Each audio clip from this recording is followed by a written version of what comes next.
My, that had been so unfair, confusingly not right, and maybe even heartbreaking. Hey there, overcomers. We'll be having the fourth episode of our series of vlogs on embracing the Savior.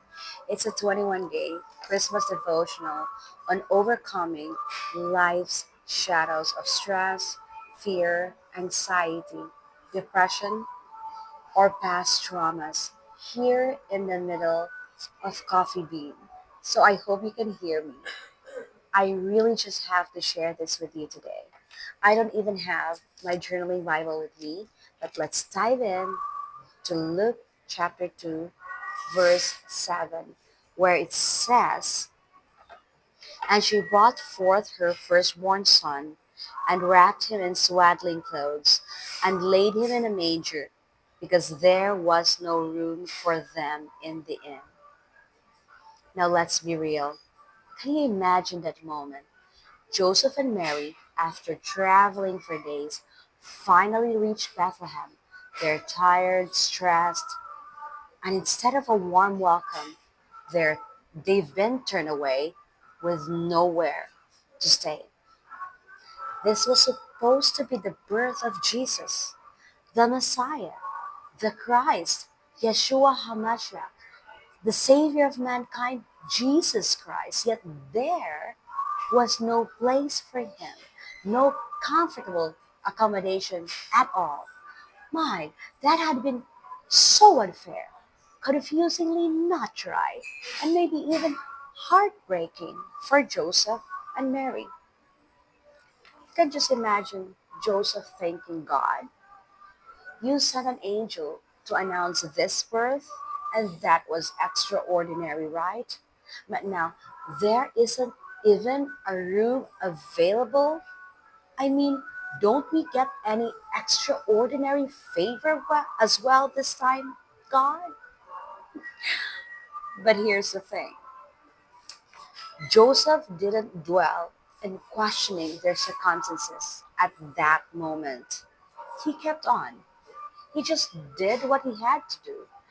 He didn't know if there was any reason for that situation, but he just did what he was supposed to do: look for a room, look for a place for Mary to give birth. But now that we have the Bible, now we know God had a purpose in that no room situation. We knew Jesus wasn't born into luxury, ease, or fanfare. The Messiah entered into this world in the humblest setting possible. Why?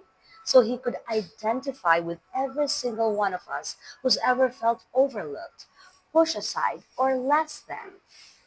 Even from his very first moments, Jesus wants you to know he has humanly felt how it is like to be rejected. Now, when we are in seasons of difficulties, we get to be tempted to think that no one understands. But let's go back to the Bible. Jesus, who faced rejection and lack, does understand.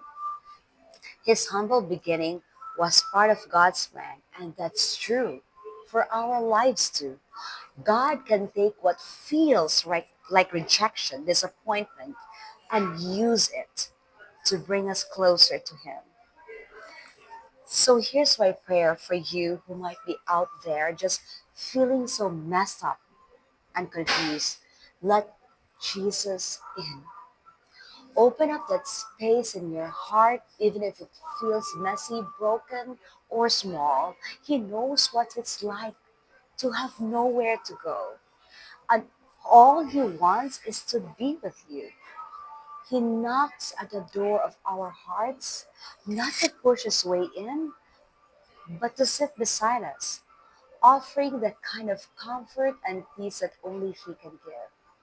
In John chapter 14, He says, "I'm preparing a place for us in my Father's house."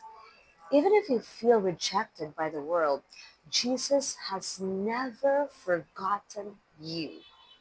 He's always got a room for you. He's holding that place close to his heart. And you just have to get him and accept him as you are. So today, let's choose to live a life with Jesus in our hearts.